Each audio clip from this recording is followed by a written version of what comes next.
वैकुण्ठ गुणानु वर्णने वैकुण्ठ गुणानु वर्णने।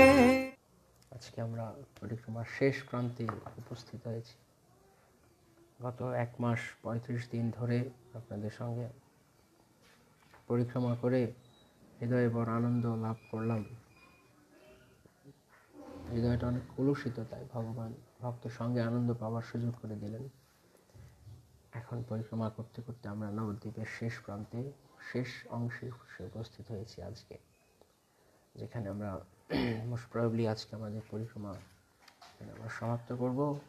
তারপরেও আমরা নবদ্বীপের আরও মহিমা কথা শুনবো এরপরেও আগামীকাল থেকে।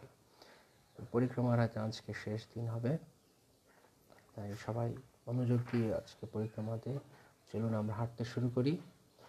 নবদ্বীপ ধামে আমরা শ্রীমন নিত্যানন্দ প্রভুর এবং জীব গোস্বামীর পদাঙ্ক অনুসরণ করে তাদের শ্রীচরণ ধুলি পদধূলি মস্তকে গ্রহণ করতে করতে আমরা গত 1 মাস ধরে অন্তর্দ্বীপ থেকেও শুরু করে শ্রীযোগপীঠ থেকে সূচনা হয়ে শিবাশঙ্কর, অদ্বৈত ভবন, গদাধর ভবন,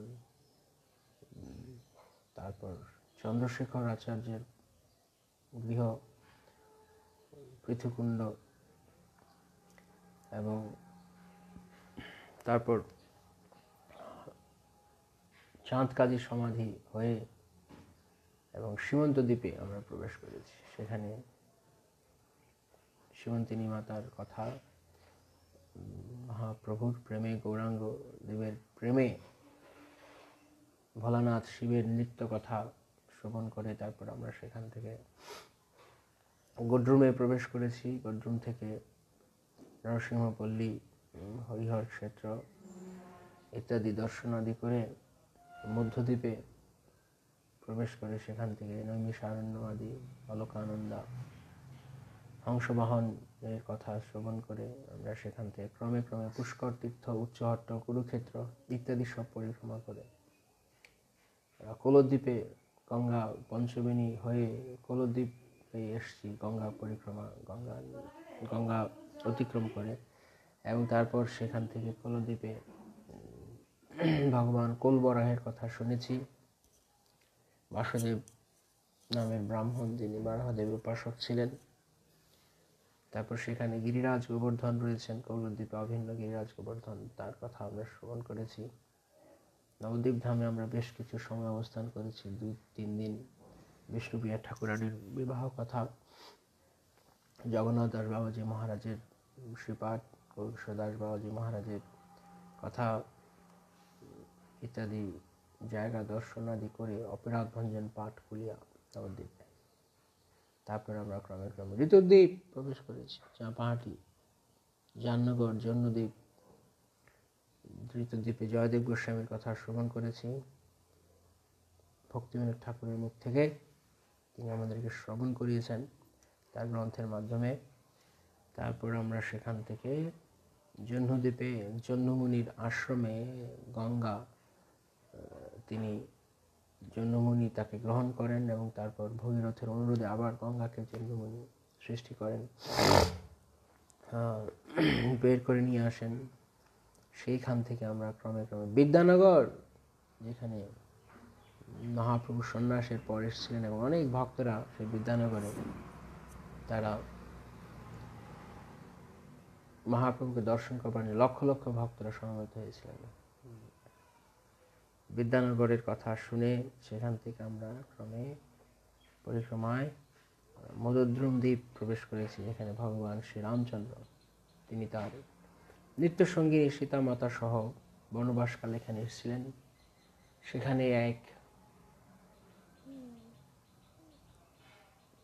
এক অশ্বত্থ বৃক্ষের নিচে তারা ছিলেন, আনন্দ করেছিলেন, তাই তার নাম হচ্ছে মদদ্রুম। মদ মানে আনন্দ, দ্রুম মানে বৃক্ষ। সেই মদদ্রুম দ্বীপে ভগবান শ্রীরামচন্দ্রের কিছু কথা শ্রবণ করেছি এবং কিভাবে সীতা মাতাকে ভগবান শ্রীরাম তিনি কিভাবে গৌর রূপ দর্শন করেছিলেন সেই কথা আমরা শ্রবণ করেছি। এবং তারপর আমরা সেখান থেকে গৌররূপ দর্শন করিয়েছেন, তার সংকীর্তন দর্শন করিয়েছেন, ইত্যাদি সমস্ত কিছু সীতামাতা দর্শন করেছেন। তিনি জিজ্ঞেস করেন কেন আপনি সন্ন্যাস গ্রহণ করবেন, সেই রহস্য তিনি উদ্ঘাটন করলেন। এই সমস্ত কথা শ্রবণ করতে করতে আমরা শেষে রুদ্রদ্বীপে এসে উপনীত হয়েছি। ওকে, তো আমরা আজকে বেলপুকুরে রুদ্রদ্বীপ বেলপুকুরের কথা আমরা শুনব। তো এই রুদ্রদ্বীপ নবদ্বীপ ধামের যে 9টি দ্বীপের কথা আমরা এইমাত্র বললাম, তার মধ্যে এই রুদ্রদ্বীপ এটি কোন দ্বীপ ছিল কার কার মনে আছে? নববিধা ভক্তির কোন অঙ্গের দ্বীপ? বলদেব কৃপানি দ্বীপ। হরে কৃষ্ণ, ধন্যবাদ, প্রণাম সবাইকে, প্রণাম। কোন দ্বীপ ছিল, কিসের, নববিধা ভক্তির কোন অঙ্গটিকে এই দ্বীপ রিপ্রেজেন্ট করে? কার কার মনে আছে? লিখে ফেলুন চটপট, দেখছি কার কার মনে আছে। তো এই স্থানে ভগবান, এর আগে আমরা শুনেছি যে রুদ্রদ্বীপে রামানুজাচার্য, মধ্যাচার্য এবং বিশ্বস্বামী, তারা তিনজনই ভগবানের দর্শন পেয়েছেন। গতকালকে আমরা বিশ্বস্বামীর কথা শুনছিলাম, আর এর আগে আমরা রামানুজ এবং মধ্যাচার্যের কথা আমরা শুনেছি। এবং কি শঙ্করাচার্যও তিনি এই দ্বীপে সখ্য, ইয়েস সখ্য, থ্যাংক ইউ প্রিয়ারঙ্গ মাতাজি, প্রিয়ারঙ্গ দেবীদাসী মাতাজি। সখ্য, এখানে সখ্য যেই অঙ্গ সেটি এখানে রিপ্রেজেন্ট করছে রুদ্রদ্বীপে। পতিত পাবন করা চাঁদ প্রভু, সিলেট শ্রীহট্ট থেকে। আজকে শ্রীহট্টের জায়গায় শ্রীহট্টবাসী নীলাম্বর চক্রবর্তীর জায়গা রুদ্রদ্বীপ, তাই অনেক শ্রীহট্টের ভক্ত দেখা যাচ্ছে। তো বিশ্বস্বামী তিনি দর্শন পেয়েছেন, মধ্যাচার্য এমনকি শঙ্করাচার্য সবাই দর্শন পেয়েছেন। এখন শুধু একজন আচার্য বাকি রয়েছে, না? একজন কোন আচার্য বাকি আছেন? আরেকজন? ওকে ওকে, অনেকেই বলছেন সখ্য। থ্যাংক ইউ সো মাচ যারা যারা কারেক্ট অ্যান্সার করছেন। কৃষ্ণেন্দু পাল প্রভু, মীনাক্ষী রাধিকা দেবীদাসী, রঙ্গিনী চম্পকলতা দেবীদাসী, স্নিগ্ধা জানা, অন্ধর্বিকা বৈদ্য, সেবা প্রিয় শ্রীবাস দাস, রুদ্রদ্বীপ প্রেজেন্ট সখ্য ভাব, ইয়েস, সোমালিতা দেবীদাসী। ওকে, মানে আপনারা নোট রাখছেন তো? আমাদের তো পরিক্রমা প্রায় শেষ হয়ে এলো, মনে আছে তো এক্সামের কথা, মাল্টিপল চয়েস টেস্ট? যারা যারা নোট রেখেছেন, এই 36 দিন নবদ্বীপ ধাম কথায় পরীক্ষা চলে এসছে। এখন ক্লাস শেষ, এখন পরীক্ষা। তো কয়েকদিনের মধ্যে, 2-4 দিনের মধ্যে আপনাদের মাল্টিপল চয়েস টেস্ট পাঠানো হবে। যারা যারা গ্রুপে আছেন হোয়াটসঅ্যাপে, সেখানে আমরা শেয়ার করে দেব। আপনারা নোটগুলো একবার ঝালাই করে নেবেন বাড়িতে, একবার চোখ উল্টে নেবেন সবগুলো। আমরা 9টা দ্বীপের উপরে পরীক্ষা থাকবে। একটা দ্বীপের উপর পরীক্ষা করবো নাকি 9টা দ্বীপ একসঙ্গে? শ্রীনিম্বাক আচার্য, ইয়েস, নিম্বাক আচার্য একজনের টা বাকি রয়েছে, নিম্বাক আচার্য। তো মনে হচ্ছে না যে সব আচার্যরা এই রুদ্রদ্বীপে মহাপ্রভুর দর্শন পেলেন, তো নিম্বাক আচার্যের কি হলো? নিম্বাক আচার্য এই রুদ্রদ্বীপেই দর্শন পেয়েছেন। তো রুদ্রদ্বীপে আমরা কতজনের কথা একবারে শুনছি, কত মহিমান্বিত স্থান রুদ্রদ্বীপ। এবং আরেকটি বিশেষ কারণে রুদ্রদ্বীপ খুব বিখ্যাত বলা যায়, মহিমান্বিত, সেটি হচ্ছে যে রুদ্রদ্বীপে ভগবান শ্রী গৌরাঙ্গ মহাপ্রভুর আরাধনা করে, গৌরাঙ্গ বিগ্রহকে আরাধনা করে শ্রী ভক্তি সিদ্ধান্ত সরস্বতী ঠাকুর প্রভুপাদ, আমাদের পরম গুরুদেব, পরাৎপর গুরু শ্রী ভক্তি সিদ্ধান্ত সরস্বতী ঠাকুর প্রভুপাদ, তিনি 100 কোটি নাম জপ করেছিলেন।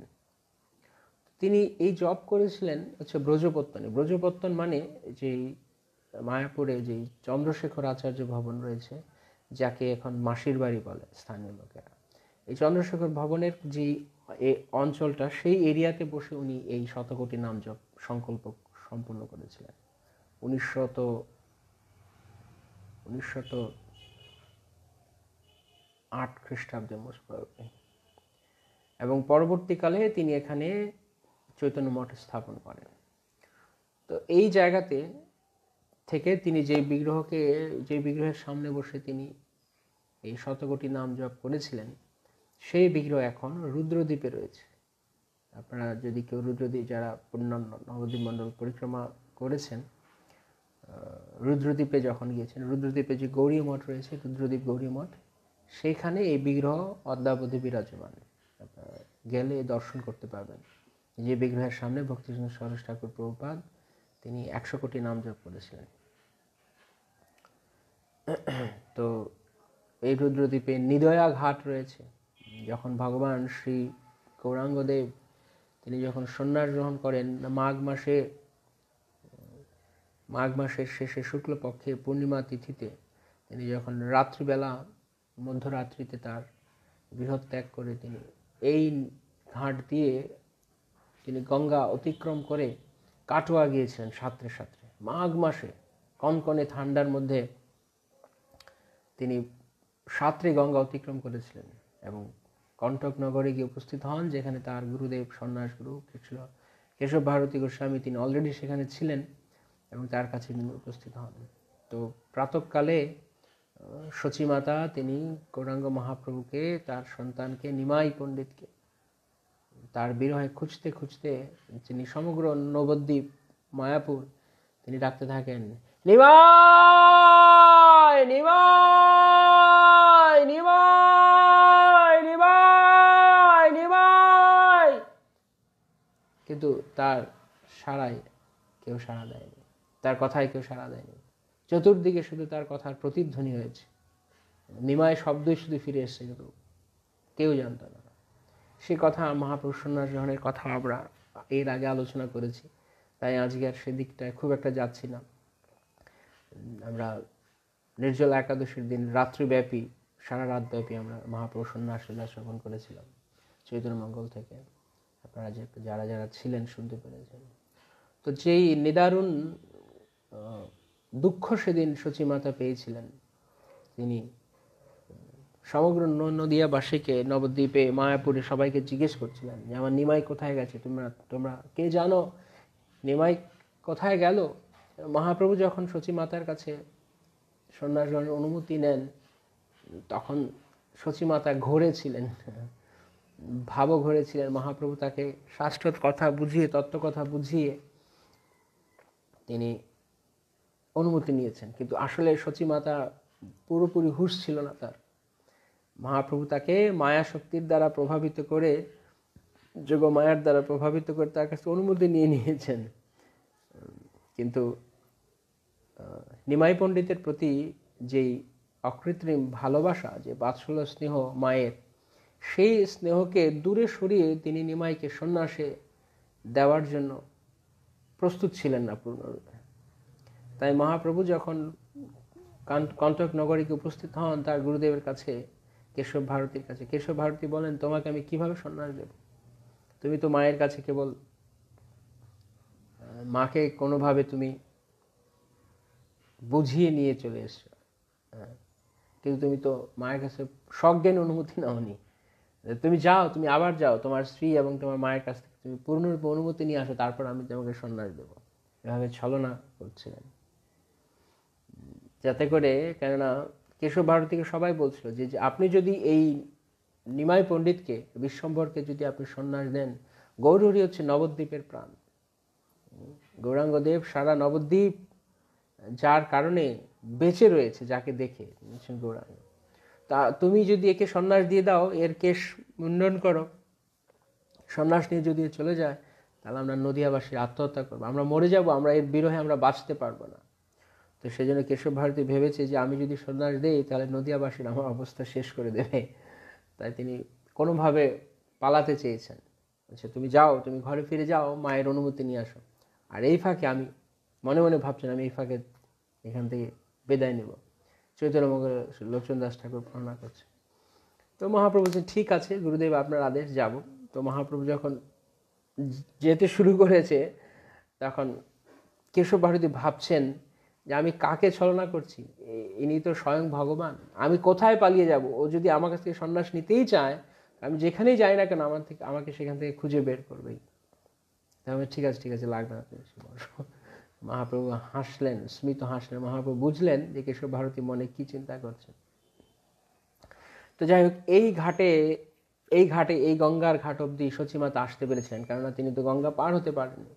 তাই এইখানে এসে তিনি নিমাই নিমাই নিমাই নিমাই বলে তিনি ডাকছিলেন তার পুত্রের সন্ধানে, কিন্তু কেউ কোনো উত্তর দিতে পারেনি। এবং সারা নদিয়াবাসীকে জিজ্ঞেস, তোমরা কি আমার নিমাইকে দেখেছো? কোথাও দেখেছো আমার নিমাই কোন দিকে গেল? সচিমাতা কাঁদতে কাঁদতে তার অন্ধত্ব প্রাপ্ত হয়ে যাচ্ছিলেন, প্রায় চোখে আর কিছু দেখছিলেন না। যাহা যাহা নেত্র পড়ে তাহা কৃষ্ণ স্ফুরে। যারা কৃষ্ণকে হৃদয় দিয়ে ভালোবাসেন, যাদের সব কিছুতে কৃষ্ণ, তারা কৃষ্ণ ছাড়া কিছু দেখতে পায় না। তাই যেখানেই তাকান সেখানেই যেন নিমাইয়ের ছায়া, নিমাইয়ের মূর্তি। কিন্তু সেই নিমাইকে যাকে তিনি আলিঙ্গন করবেন সে আর নেই। সচিমাতা বড় বিরহ আকুল হলেন। বিরহ আকুল হয়ে তিনি নদিয়াবাসীকে যাকে যাকে তিনি, তোমার নিমাইকে তিনি কে বলবে? সবাই কান্না করছে, সবাই কাঁদছে মহাপ্রভুর বিবাহে। প্রভু যেদিন সন্ন্যাস নিয়ে গেলেন, কারো নবদ্বীপে কারোর সেদিন চোখে ঘুম নেই, তৃষ্ণা নেই, ক্ষুধা নেই, সব কিছু জানা নেই। কেউ কেউ পাথরের মতো স্তব্ধ হয়ে গেছেন মহাপ্রভুর বিরহে। পড়েছি সেই কথা আগে। তারা দুঃখ পাচ্ছেন এত, বলছেন যে কিভাবে জীবন ধারণ করব। তো যাই হোক, তখন এইভাবে গঙ্গার ঘাটে এসে যখন তিনি চিৎকার করেন এবং নদিয়াবাসীরা কেউ তাকে কিছু বলতে পারেনি, তখন সচিমাতা তিনি বলছেন, তোমরা সবাই নির্দয়, তোমাদের কোনো দয়া নেই, তোমরা দয়া করে বলো আমার গৌরাঙ্গ কোথায়, আমার নিমাই কোথায়, আমার বাছাদন নীলমণি কোথায় গেল? কিন্তু কেউ কোনো উত্তর দিতে পারেনি। তাই সচিমাতার কাছে সম্পূর্ণ নবদ্বীপকে খুব নির্দয় মনে হয়েছিল। কিন্তু এই ঘাটে এসে তিনি আছড়ে পড়ে কান্না করেছিলেন মহাপ্রভু বিরহে। তাই এই ঘাটকে বলা হয় নিদয়া। নিদয়া মানে যার কোনো দয়া নেই। মহাপ্রভু বলছেন এই সমগ্র নদিয়া আজকে নিদয়া হয়ে গেছে, নবদ্বীপ নিদয়া, কেউ আমার প্রতি কোনো দয়া করছে না। তো সেই জন্য এই ঘাটকে বলা হয় নিদয়ার ঘাট।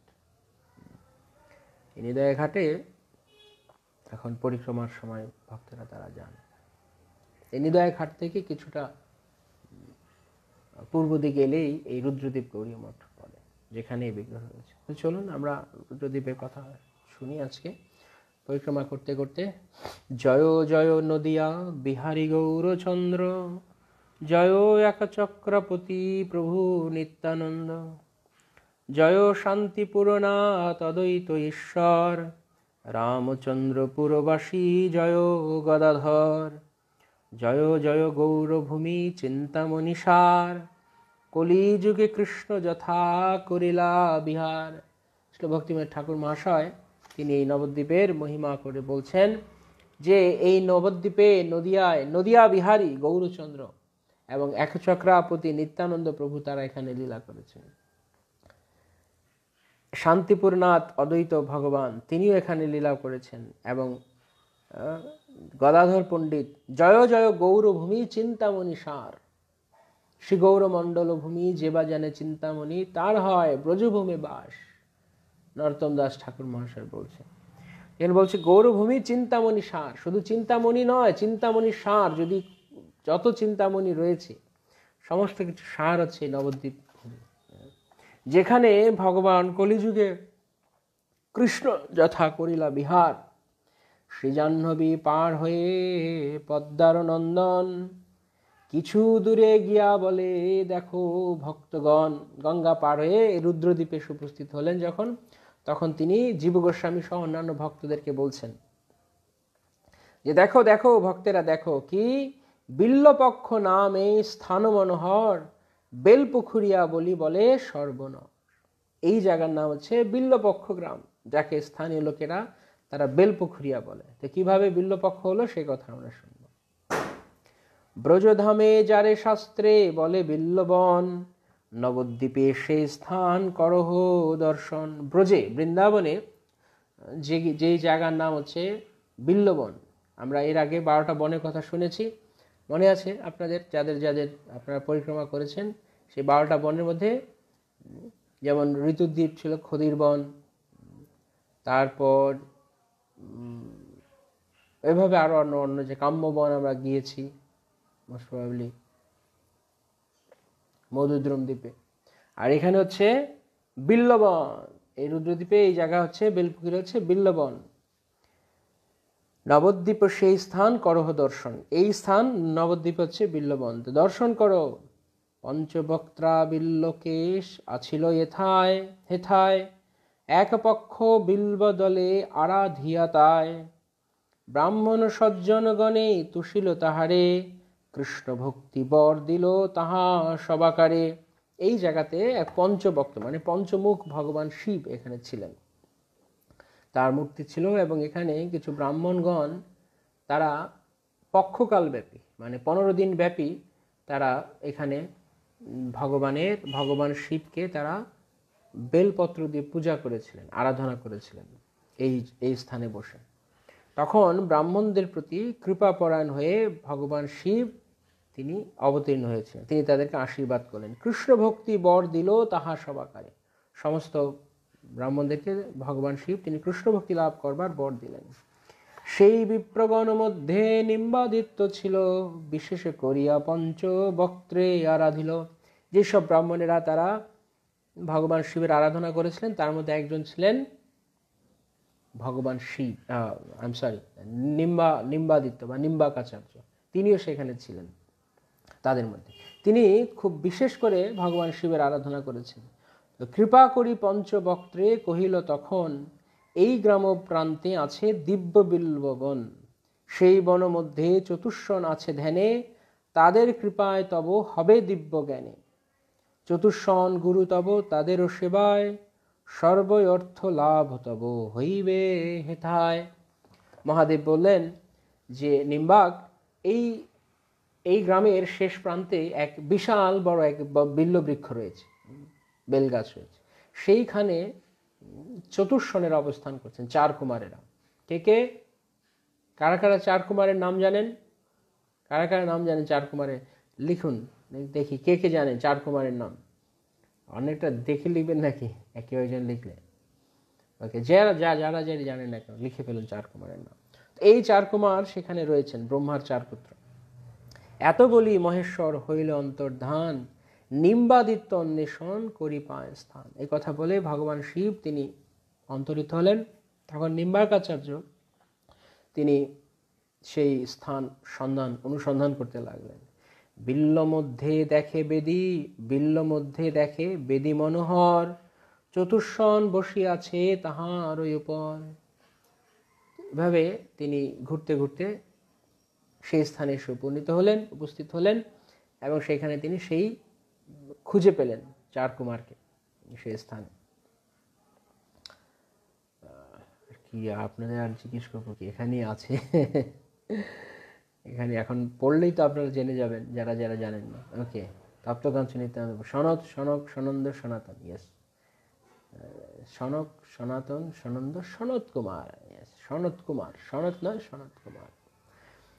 সনক সনন্দ ঋষি সনাতন, শ্রী সনত কুমার এই ঋষি 4 জন।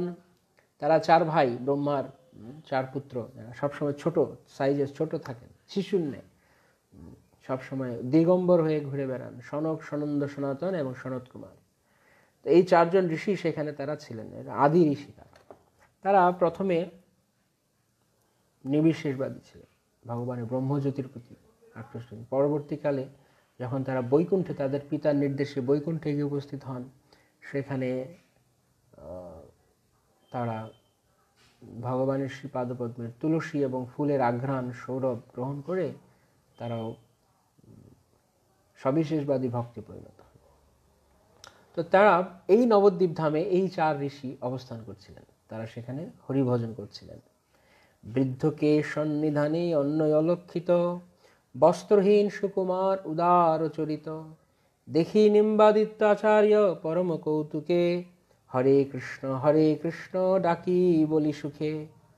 তো সেই 4 কুমারকে দর্শন করে নিম্বাকাচার্য তিনি ঘুরতে ঘুরতে এসেছেন ব্রহ্মার 4 পুত্রকে দর্শন করতে। যেই তিনি তাকে দেখলেন, হরে কৃষ্ণ কৃষ্ণ কৃষ্ণ হরে হরে, হরে রাম রাম রাম হরে হরে, হরিনাম করতে করতে হরে কৃষ্ণ কৃষ্ণ কৃষ্ণ হরে হরে, হরে রাম রাম রাম হরে হরে, হরে কৃষ্ণ কৃষ্ণ কৃষ্ণ হরে হরে, হরে রাম রাম রাম হরে হরে, হরে কৃষ্ণ কৃষ্ণ কৃষ্ণ হরে হরে, হরে রাম রাম রাম হরে হরে, হরে কৃষ্ণ কৃষ্ণ কৃষ্ণ হরে হরে, হরে রাম রাম রাম হরে হরে, হরে কৃষ্ণ কৃষ্ণ কৃষ্ণ হরে হরে, হরে রাম রাম রাম হরে হরে।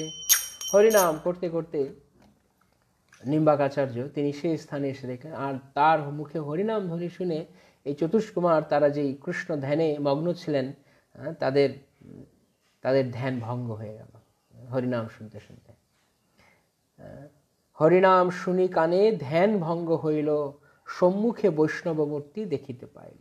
তারা চোখ খুলে দেখলেন যে সেখানে এক মহান বৈষ্ণব তিনি উপস্থিত।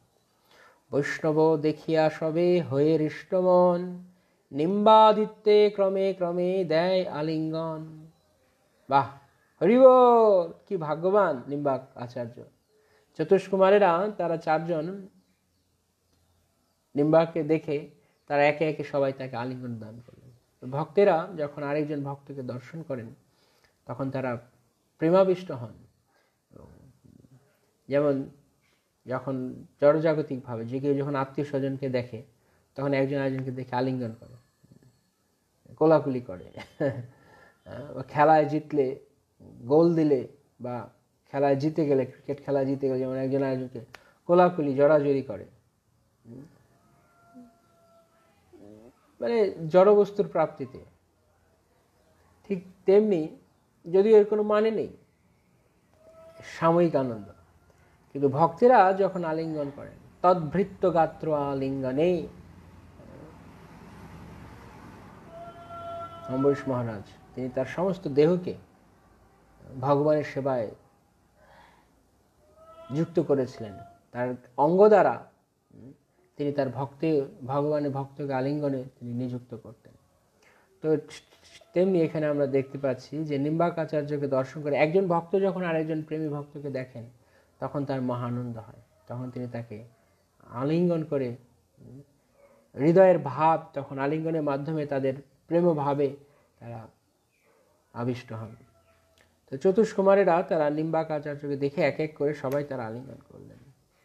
কে তুমি, কেন বা হেথা, বলো পরিচয়, তোমার প্রার্থনা মোরা পুরাব নিশ্চয়। তারা জিজ্ঞেস করলেন, তুমি কে, কোথা থেকে আসছো, তুমি কি চাও, নিশ্চয়ই আমাদের কাছে খুলে বলো, এই স্থানে তুমি এসছো, আমরা তোমার মনের আশা পূর্ণ করার চেষ্টা করব।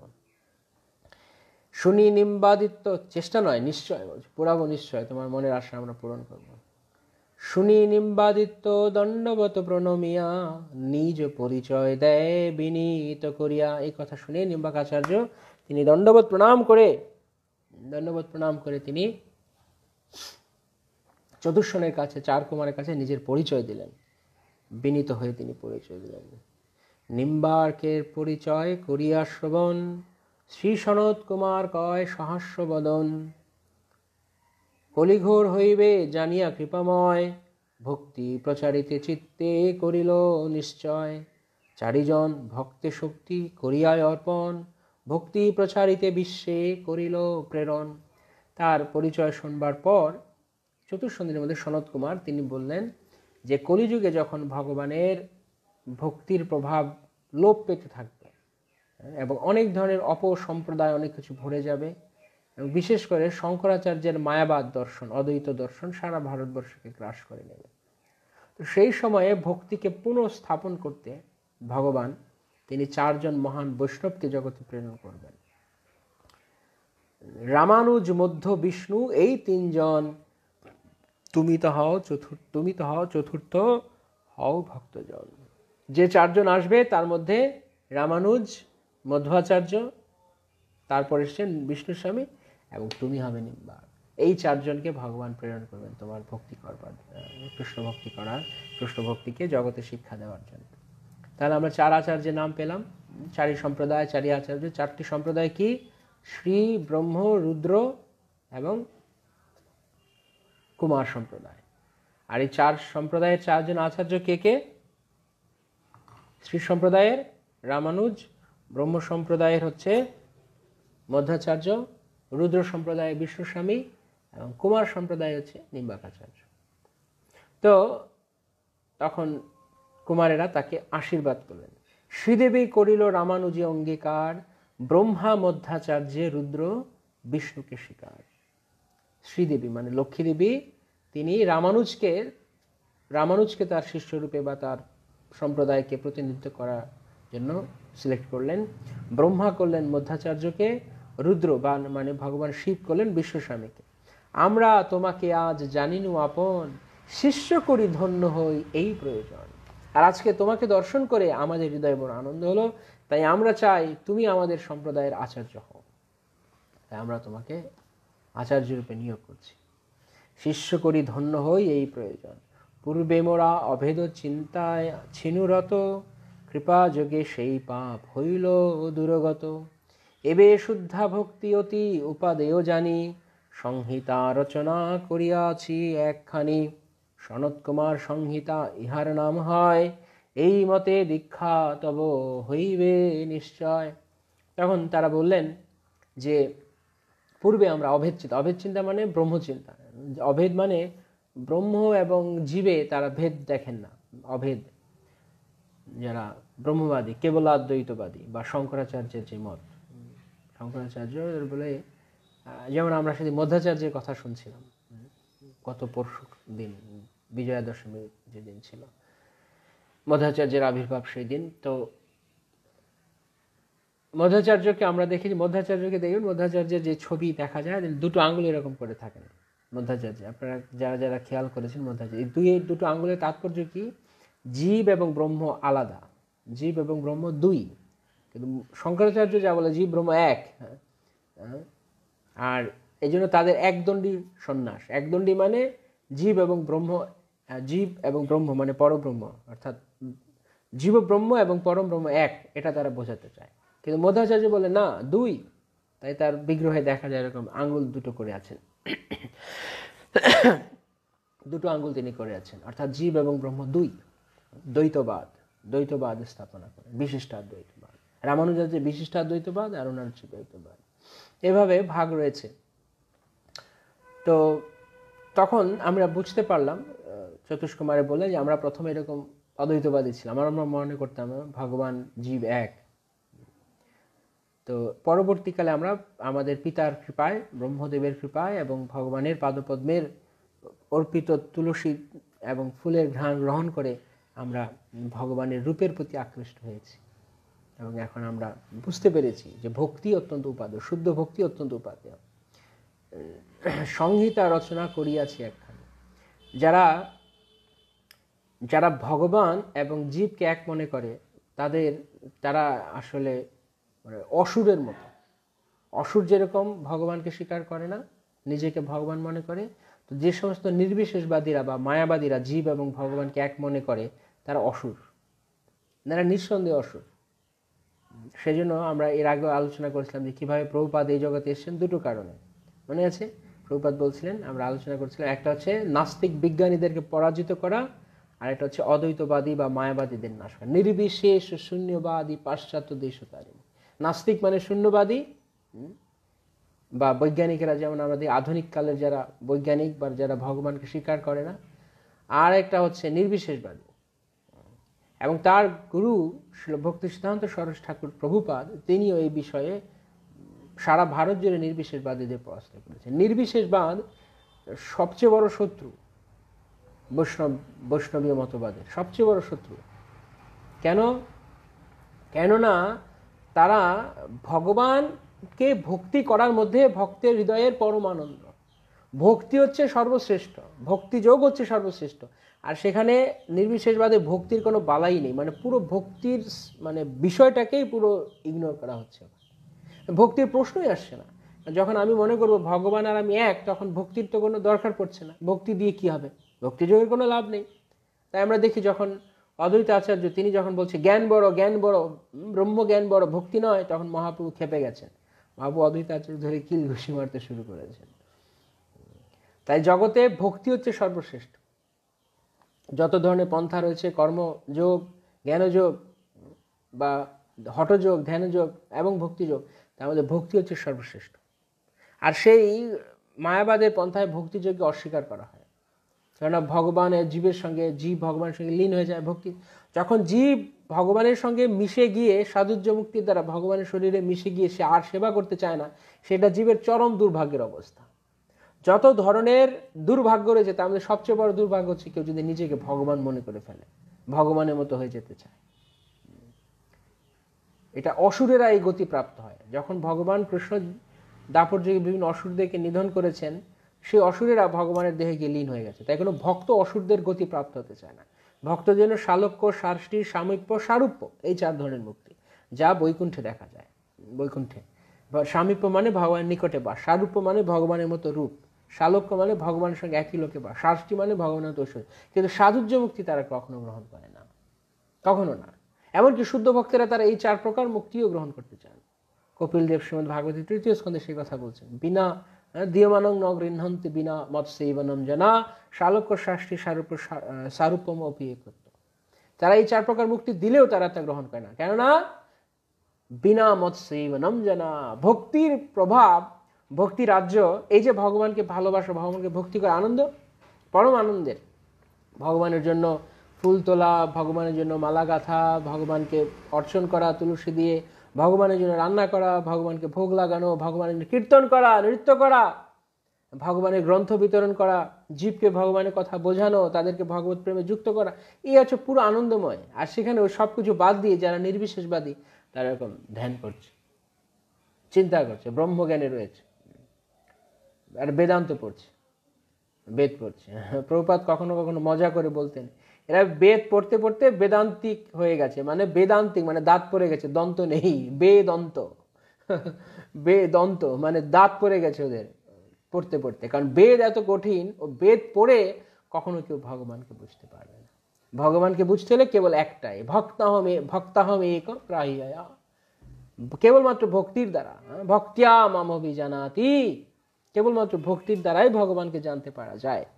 তাই বেদ পাঠ করা, ব্রহ্মজ্ঞানী, অষ্টাঙ্গযোগী, এই সমস্ত কিছু হচ্ছে বৃথা, কেননা এতে প্রচুর পরিমাণ সময় দিতে হচ্ছে, ইনভেস্টমেন্ট অনেক, output very low, price zero, নাও হতে পারে, রিস্ক রয়েছে। আপনি অন্যান্য পন্থায় যদি ভগবানের কাছে যান, অন্যান্য পন্থার শেষ হয়ে যাবে, যে যদি সেই পন্থা কেউ কমপ্লিট করতে না পারে, শেষ, জিরো, রেজাল্ট জিরো। কর্মযোগে যাক, জ্ঞানযোগে যাক, ধ্যানযোগে যাক, কমপ্লিট জিরো। কিন্তু যদি ভক্তিযোগে আসে, তাহলে প্রত্যবায়ন বিদ্যাতে, এখন করলে পরে আবার তা থাকবে অ্যাকাউন্ট। এভাবে ভক্তি হচ্ছে, ভক্তি কখনো এক্সস্টেড হয় না, পূর্ণরূপে শেষ হয়ে যায় না, নিঃশেষ হয়ে যায় না, ভক্তি সবসময় থাকে। তাই ভক্তিযোগে, এবং ভক্তিযোগে কেবলমাত্র কৃষ্ণকে আকর্ষণ করা যায়। ভক্তিযোগে স্কন্ধে কইল গোপরামাগণ, ভক্তিযোগে স্কন্ধে কইল গোপরামাগণ। ভক্তি যখন হয় তখন ভগবানের কাঁধে ওঠা যায়। বৃন্দাবনে আমরা দেখি যারা গোপ শিশুরা রয়েছেন, যারা গোপ শিশুরা রয়েছেন, তারা কৃষ্ণকে কাঁধে নিয়েছেন, কৃষ্ণ তাদেরকে কাঁধে নিয়েছে। কেন? খেলা হতো, কৃষ্ণ বলরাম দুই পক্ষ। কৃষ্ণ বলরাম এক পক্ষে থাকতে না, কারণ এক পক্ষে থাকলে ওই পক্ষ ভারী হয়ে যাবে। কখনো দুটো ভালো খেলোয়াড় এক দলে থাকে না, দুটো, তো কৃষ্ণের একটা দল, বলরামের একটা দল। তো কি হতো, বলরাম শক্তিশালী, আর মাঝে মাঝে কৃষ্ণ, কারণ যারা অনেকে বলরামের পক্ষে যোগ দিত, কেন? খেলার নিয়ম ছিল যে যদি কৃষ্ণ, যে দল হারবে সেই দল আরেক দলকে ঘাড়ে উঠাবে, কাঁধে উঠিয়ে ঘোরাবে যতক্ষণ ঘুরতে চায়। তো ছোট ছোট গোপ বালকেরা তারা ভাবতেন যে আরে গোপাল কৃষ্ণ এত বড় বড় লীলা করেছে, এত মহান মহান কাজ করেছে, ওর ঘাড়ে যদি উঠতে পারি সেটা একটা আলাদা প্রেস্টিজ, তাই না? অনেক সময় দেখা যায় যে যারা খুব ফেমাস লোক, তাদের কাছে কেউ যদি একটু ঘেঁষতে পারে, তাদের সঙ্গে কথা বলতে পারে, তাদের সঙ্গে বন্ধুত্ব, তাহলে তার দাম বেড়ে যায় জড়জাগতিকভাবে। এই প্রবণতা এসছে কোত্থেকে? এটা চিন্ময় জগতে আছে, চিন্ময় জগতেও আছে। সেখানেও তারা কৃষ্ণের সঙ্গে এরকম করতে চায়, ও কৃষ্ণ এত অসুর, বড় বড় অসুর নিধন করেছে, আমরা কৃষ্ণের ঘাড়ে উঠবো, আমরা বলতে পারবো বাড়িতে গিয়ে, জানো আজকে কৃষ্ণের ঘাড়ে উঠেছিলাম। তো তারা বলরামের পক্ষে যোগদান করতো। কৃষ্ণ সবার মনোভাব বোঝেন, তার ভক্তেরা চায় তার ঘাড়ে উঠতে, তার কাঁধে উঠে ঘুরে বেড়াবে। তো ভগবান ভক্তবৎসল, তিনি ভক্তের সমস্ত ইচ্ছা পূরণ করেন। এটা সব সরল প্রেমে কৃষ্ণকে ভালোবাসে। এরকম নয় যে কৃষ্ণ পর বাহাদুরি করা, এটাই তাদের বন্ধুত্ব, তারা প্রেমের দ্বারা কৃষ্ণকে বশ করেছে। তো কৃষ্ণ অনেক সময় তিনি ইচ্ছে করে তার দল হারিয়ে দিতেন। হলে কি হতো, এই যে গোপ বালকদের যে মনের অভিলাষ কৃষ্ণের স্কন্ধে উঠবে, ঘুরবে, তো কৃষ্ণ আর যখনই হারতো তখন নিয়ম ছিল যে যার কাঁধে উঠতে চাইবে ওকেই কাঁধে নিয়ে ঘোরাতে হবে, এটা ছিল খেলার নিয়ম। তো সবাই কৃষ্ণকে এরকম ঘাড়ে নিয়ে সবাই বলতো হ্যাঁ আমরা কৃষ্ণের ঘাড়ে উঠবো। তো কৃষ্ণ এরকম ঘাড়ে নিয়ে ভক্তিযোগে কইল গোপর আমা কইল স্কন্ধে আরোহণ। চৈতন্য চৈতন্যতে বলা আছে ভক্তিযোগ এত মহিমান্বিত যে ভগবানের কাঁধে ওঠা যায়, ভগবানের ঘাড়ে ওঠা যায়। ভক্তিযোগে ভগবান কিছু মনে করেন না, এত ইন্টিমেট সম্পর্ক থাকে। আমি একবার জগন্নাথপুরীতে বহুকাল আগে, অনেক অনেক বছর আগে, প্রায় 15 বছর 20 বছর আগে, হয়তো 15 বছর আগে, একদিন আমরা জগন্নাথপুরীতে দেখছি জগন্নাথ, তখন জগন্নাথ গুন্ডিচাতে, মানে রথের পরে আর কি। তো জগন্নাথ দেবকে তারা বস্ত্র পরিবর্তন করছে, মই লাগিয়েছে। জগন্নাথ আপনি জানেন বেদির উপর অনেক উচ্চতা, অনেক উঁচু, তো মই লাগিয়েছে, মই দিয়ে উঠে গেছে পান্ডা, উঠে গিয়ে ভগবানের মইটা যে লাগিয়েছে পেটে ঠেকিয়েছে, নাক বরাবর এসে গেছে এরকম। আর এরকম মই দিয়ে উঠে উঠে উঠে ভগবানের মাথার পাগড়ি টাগড়ি চেঞ্জ করা, ড্রেস চেঞ্জ করা, এগুলো সব করছে। তো দেখে আমি অবাক হয়েছি, আমরা তো ভাবতেই পারি না যে ভগবান কিরকম পেটে মই লাগিয়ে ভগবানকে কত শ্রদ্ধা সহকারে করে, কিন্তু তারা ভক্তিযোগে তারা ভগবানের সাথে নিবিড় সম্পর্ক। তো এই হচ্ছে ভক্তিযোগ। আর সেই ভক্তিযোগকে যখন হেয় করে মায়াবাদীরা, তখন ভক্তরা সহ্য করতে পারে না। কেমন লাগবে? শ্রীল প্রভুপাদ ব্যাখ্যা করেছেন এইভাবে যে যদি তোমার প্রিয়জনকে কেউ বলে আপনার খুব প্রিয়, তার খুব সুন্দর রূপ, তাকে আপনি ভালোবাসেন, আপনার ভালোবাসার মানুষকে যদি কেউ বলে ওর নাক টেরা, ওর নাক নেই, ওর কান নেই, ওর চোখ নেই, ও দেখতে পারে না, হ্যাঁ, ও অন্ধ, ও কালা, কানে শোনে না, ও বোবা, কথা বলতে পারে না, ওর নুলো, হাত নেই বা খোড়া, হাঁটতে পারে না, এটা কেমন লাগবে? কত দুঃখ দেবে হৃদয়ে। ঠিক তেমনি যখন ভগবানকে, যখন মায়াবাদীরা বলে ভগবানের রূপ নেই, ভক্তদের হৃদয়কে তা বিদীর্ণ করে এই কথা শুনলে। কেননা ভক্তরা জানেন ভগবান দ্বিভুজ মুরলীধর শ্যামসুন্দর বেণুম কানন্তমর বিন্দ দলায়তাক্ষম বর্হাবতম সীতাম্বুদ সুন্দরাঙ্গম কন্দর্প কোটি কমনীয় কন্দর্প কোটি কমনীয়, কোটি কামদেবকে যা মোহিত করতে পারে তা হচ্ছে কৃষ্ণরূপ। আর এরা বলছে কি না ভগবানের রূপ নেই, তো কেমন লাগবে, কেমন লাগবে? সেই জন্য তারা তা গ্রহণ করতে পারছে না নির্বিশেষবাদীদের। নির্বিশেষবাদীরা হচ্ছে চরম শত্রু। ভগবানের রূপ নেই, এটা হয় কখনো? যদি ভগবানের রূপ নেই, এটা একটা কমন সেন্স। যদি ভগবানের রূপ না থাকে তাহলে ভগবান কিভাবে রূপওয়ালা মানুষ তৈরি করলেন? ভগবানের রূপের আইডিয়া আসলো কোত্থেকে? এরা কমন সেন্স পর্যন্ত ইউজ করে না যারা নির্বিশেষবাদী। ভগবানের রূপ নেই, তার মানে ভগবান শূন্য, নিরাকার, অথচ ভগবান, তার মানে আমরা ভগবানের চেয়ে বড় হয়ে গেলাম। যে ঐশ্বর্য ভগবানের নেই সেই ঐশ্বর্য আমাদের আছে, কারণ ভগবানের রূপ নেই অথচ আমাদের রূপ আছে, তাহলে আমরা আরো বেশি। তার মানে ভগবান এনজয় করতে পারে না, ভগবানের হাত নেই, পা নেই, কান নেই, চোখ নেই, ভগবান এনজয় করতে পারে না, আমরা পারি। এই কথা শুনলে তখন ভক্তরা অত্যন্ত দুঃখ পান হৃদয়ে। এইভাবে নির্বিশেষবাদীরা তখন, আমরা অভেদ চিন্তায় ছিলাম পূর্বে, চতুর্শন বলছেন, এখন আমরা শুদ্ধ ভক্তিতে এসছি। তো আমাদের সেই সনত কুমার সংহিতা আমি গ্রন্থ রচনা করেছি, এই মতে দীক্ষা তব হইবে নিশ্চয়, এই মতে আমরা তোমাকে দীক্ষা প্রদান করব। নিম্বাকাচার্যকে তারা বললেন, গুরু অনুগ্রহ দেখি নিম্বার্ক ধীমান, অবিলম্বে আইলা করি ভাগীরথী স্নান। তখন গুরুর কৃপা দেখুন কত ভাগ্যবান, আমরা দীক্ষা চেয়েও পাই না। আর নিম্বাকাচার্য, তিনি গুরু তাকে ডেকে বলছেন আমি তোমাকে দীক্ষা দেব, কত ভাগ্যবান হলে এমন হয়। তো গুরুর অনুগ্রহ দেখে নিম্বার্ক ধীমান, আসলে এইরকমই শিষ্য হওয়া উচিত। শিষ্য তার কোয়ালিটি, তার গুণ এত সুন্দর থাকবে যে গুরু তাকে দীক্ষা দিতে অনুপ্রাণিত। যেমন মহাপ্রভু যখন গয়াতে গিয়ে ঈশ্বরপুরীপাদের কাছে দীক্ষা মন্ত্র চাইলেন, প্রার্থনা করলেন, ঈশ্বরপুরীপাদ বললেন আমি ধন্য হব তোমার মতো শিষ্য পেলে। হ্যাঁ, যদিও তুমি ভগবান, তোমাকে দীক্ষা দেওয়ার কোনো যোগ্যতা আমার নেই, কিন্তু তারপরেও তুমি যেহেতু প্রার্থনা করেছো, কারণ কে না চায় তার শিষ্য, তার ছাত্র অনেক মহান হোক? সব গুরুই, সব শিক্ষকেরাই চায়। তো আমিও অত্যন্ত খুশি হব যদি আমি দেখি তোমার মতো শিষ্য যদি আমার হয়। তো তারা নিম্বাক আচার্য তৎক্ষণাৎ গঙ্গায় ভাগীরথীতে স্নান করে এলেন।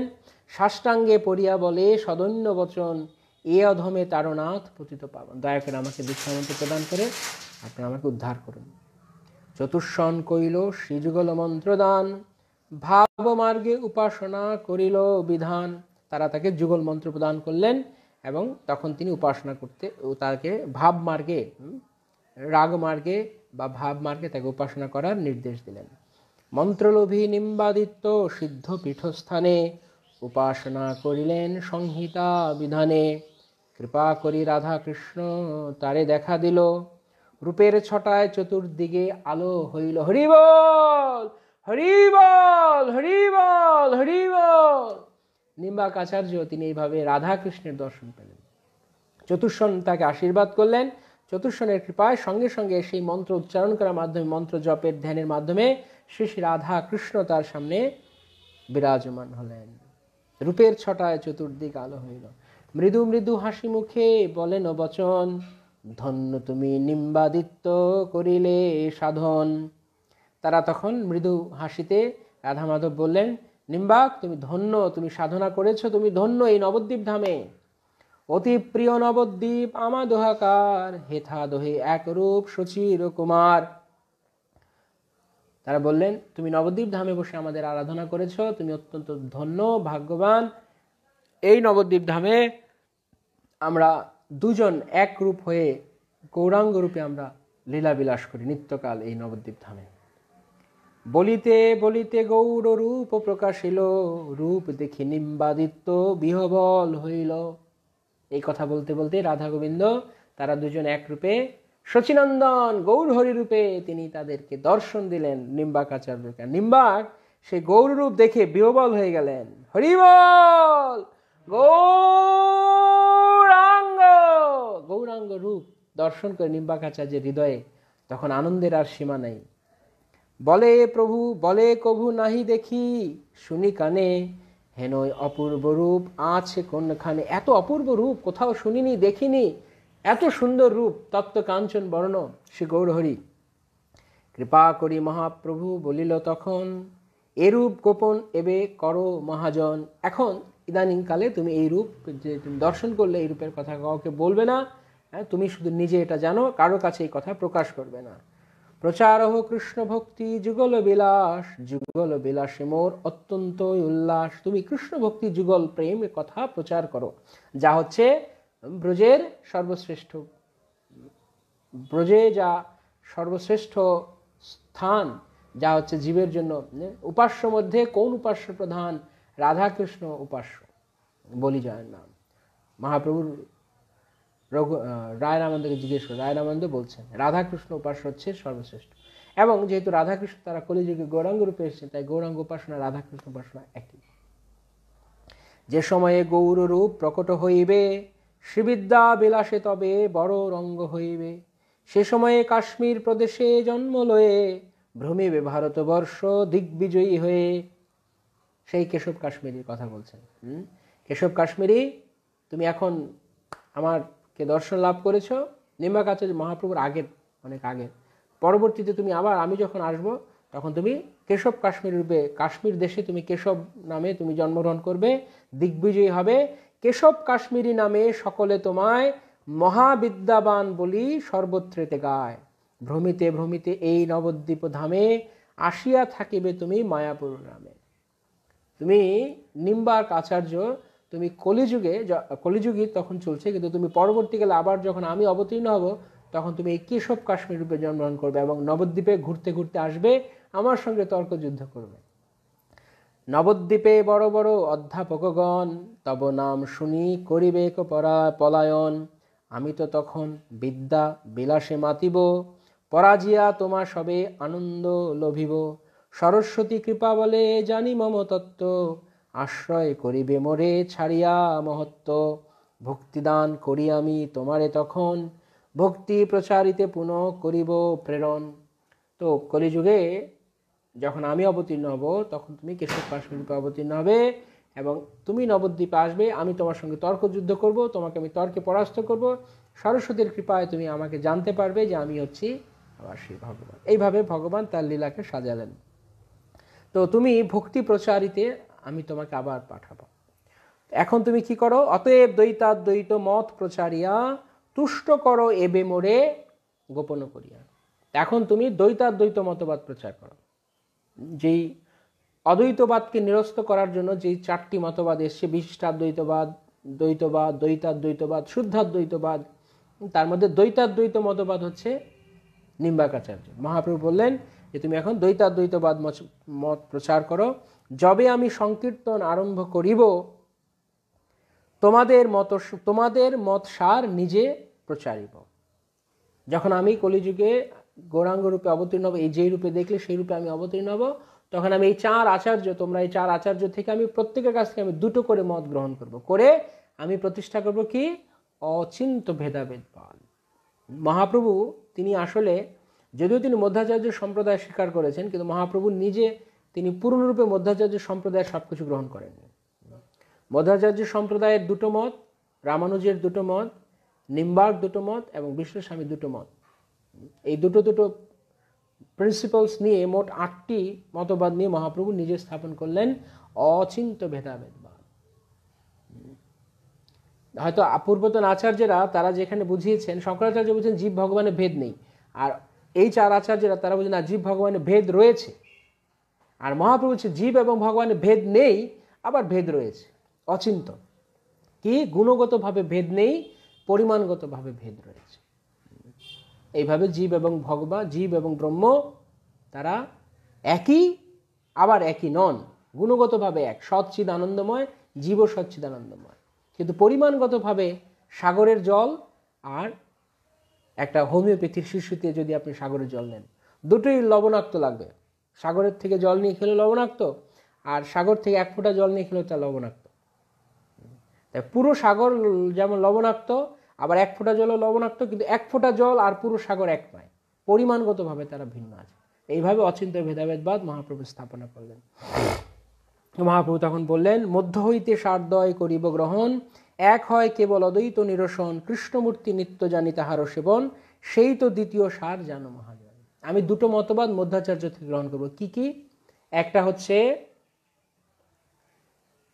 অদ্বৈতবাদকে নিরসন করা, জীব এবং ব্রহ্ম যে ভিন্ন, আলাদা আলাদা, সেটা আমি গ্রহণ করব তার কাছ থেকে, কেবল অদ্বৈত নিরসন। আরেকটা হচ্ছে ভগবত মূর্তি আরাধন, ভগবানের যে বিগ্রহ আরাধনা, সেটা মধ্যাচার্য প্রতিষ্ঠা করেছেন। এই 2টো মত আমি মধ্যাচার্যের থেকে আমি গ্রহণ করব। আর কি? রামানুজ হইতে আমি লই 2 সার, অনন্য ভক্তি ভক্তজন সেবা। রামানুজ সম্প্রদায় থেকে আমি 2টো গ্রহণ করব। কি? অনন্য ভক্তি, কর্ম জ্ঞান ইত্যাদি থেকে মুক্ত, একদম পিওর ভক্তি, শুদ্ধ ভক্তির যে কথা, তা আমি রামানুজ সম্প্রদায় থেকে গ্রহণ করব। এবং ভক্তজনের সেবা, ভক্ত সেবার কথা রামানুজাচার্য বলেছেন, এই 2টো আমি রামানুজ সম্প্রদায় থেকে গ্রহণ করব। তাহলে 2 4টে। আর কি? বিষ্ণু হইতে 2 সার করিব স্বীকার, তদীয় সর্বস্ব ভাব রাগ মার্গার। বিষ্ণু স্বামী থেকে আমি আরো 2টো গ্রহণ করব। কি? তদীয় সর্বস্ব, ভগবানই আমার সমস্ত কিছু, সবকিছুই ভগবানের, আমার বলতে কিছু নেই, এই ভাব যে প্রচার করেছেন বিষ্ণু স্বামী, তা গ্রহণ করব। এবং রাগ মার্গকে গ্রহণ করব, রাগ ভক্তির কথা বিষ্ণু স্বামী বলেছেন। তোমা হইতে লব আমি 2 মহাসার, একান্ত রাধিকাশ্রয় গোপী ভাব আর। আর হে নিম্বার্ক, আমি তোমার থেকে আরো 2টো মত গ্রহণ করব। কি? তুমি বলেছো একান্ত ভাবের শ্রী রাধারানীর চরণ আশ্রয় গ্রহণ করতে।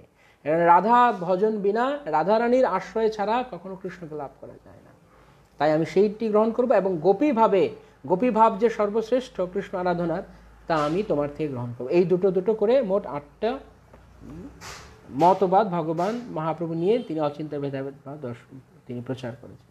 এত বলি গৌরচন্দ্র হইল অদর্শন, প্রেমে নিম্বাদিত্য কত করিল রোদন। এভাবে গৌরচন্দ্র ভগবান তিনি অদর্শন হয়ে গেলেন এই কথা বলে। নিম্বাকাচার্য অনেক ক্রন্দন করতে লাগলেন প্রেমে। গুরুপাদ পদ্মনমি চলে দেশান্তর, কৃষ্ণ ভক্তি প্রচারিতে হইয়া তৎপর। দূর হইতে রাম তীর্থ জীবেরে দেখায়, কোলাসুরে হলধর বধিল যথায়। এভাবে পরিক্রমা করতে করতে নিত্যানন্দ রাম তিনি জীব গোস্বামীকে দেখালেন যে ওই যে দেখো দূরে গ্রাম, ওখানে রুক্কনপুর বলে আজকালকার দিনে লোকেরা, রুক্কনপুর। সেখানে কোলাসুর বলে এক অসুর ছিল দাপর যুগে। সে কি ছিল আসলে, সে পূর্বকালে এই নবদ্বীপের রাজা ছিল এক সময়। তো লোমশ মুনি তার দেহকে দেখে সে নিন্দা করেছিল, কারণ লোমশ মুনি সারা দেহ লোম ভর্তি। তো সেই লোমশ মুনিকে দেখে সে কুরূপ বলে সে অবজ্ঞা করেছিল। তখন লোমশ মুনি তাকে অভিশাপ দিয়েছিল যে তুমি অসুরে জন্মগ্রহণ করো, তুমি লোককে দেখে এরকম নিন্দা করো। তখন সে খুব ক্ষমা প্রার্থনা করে, অনুনয় করে, কিন্তু যেহেতু অভিশাপ, ব্রহ্মশাপ, তা তো হবেই। তখন তিনি বলে দিলেন, ঠিক আছে, তুমি অসুর হয়ে থাকবে এবং দাপরে ভগবান বলরাম এসে তার আঘাতে তোমার মৃত্যু হবে, তখন তুমি মুক্তি পাবে এই অসুর রূপ থেকে। এইভাবে এই কোলাসুরকে বধ করেছিলেন হলধর। কোলাসুর হলধর বধিল যথায়, করিলেন গঙ্গা স্নান লয়ে যদুগণ, রুক্মপুর বলি নাম প্রকাশ এখন। নবদ্বীপ পরিক্রমা ওই একশেষ, কার্তিক মাসেতে তথা মাহাত্ম বিশেষ। এইভাবে নবদ্বীপ পরিক্রমা, জীব আমি তোমাকে দেখালাম, নবদ্বীপ ঘুরে পরিক্রমা করালাম। বিশেষ করে কার্তিক মাসে তুমি যদি পরিক্রমা করো, তার মাহাত্ম বিশেষ রয়েছে। বিল্লপক্ষ ছাড়ি প্রভু লয়ে ভক্তগণ, ভরদ্বাজ টিলা গ্রামে করে আরোহণ। এইভাবে ভক্তগণকে নিয়ে মহাপ্রভু তিনি বিল্লপক্ষ থেকে তিনি ভরদ্বাজ টিলায় আসলেন। এখানে আরও কিছু অপূর্ব কথা রয়েছে। তো আমরা কি এখানে শেষ করে দেব না কালকে কন্টিনিউ করব? কি বলছেন জানি না ভক্তরা, কালকে করতে পারি আমরা। এখানে আরো অনেক চমৎকার কথা রয়েছে এই রুদ্রদ্বীপের। আরো সময় লাগবে মনে হচ্ছে। আমি শেষ হলো না, শেষ হইয়াও হইল না শেষ, যেন এই যেন কথা, গৌরাঙ্গ কথা শেষ হচ্ছে না। ভাবলাম আজকে দ্বাদশী তিথি, আরো কিছু কথা রয়েছে। কন্টিনিউ। আজকে বেশি কঠিন লাগছে কেন? কঠিন লাগছে কেন? কালকে সবাই বলছেন কালকে। ওকে, ঠিক আছে, তাহলে আগামীকালকে আমরা কন্টিনিউ করব। কালকে ঠিক আছে। আমি আপনাদের আজ্ঞাভাই দাস, ভক্তরা যে অভিলাষ করেন আমি তা পালন করার চেষ্টা করব। ঠিক আছে, তাহলে আমরা আজকে এখানে কমপ্লিট করছি। সবাইকে অনেক ধন্যবাদ। নবদ্বীপ ধাম পরিক্রমা কি জয়, পরিক্রমাকারী ভক্তবৃন্দ কি জয়, অনন্ত কোটি বৈষ্ণববৃন্দ কি জয়, শ্রী নবদ্বীপ মণ্ডল কি জয়। আগামীকাল আমরা রুদ্রদ্বীপ পরিক্রমার আরো কথা শুনবো। ওকে, কালকে হোক। ওকে, ঠিক আছে। হরে কৃষ্ণ। বাঞ্ছাকল্পতরুভ্যশ্চ কৃপা সিন্ধুভ্যেব চ পতিতানাং পাবনেভ্যো বৈষ্ণবেভ্যো নমঃ। श्री प्रभुपाद की जय, समवेत भक्तवृंद की जय। गौर प्रेमानंदे हरि हरि बोल।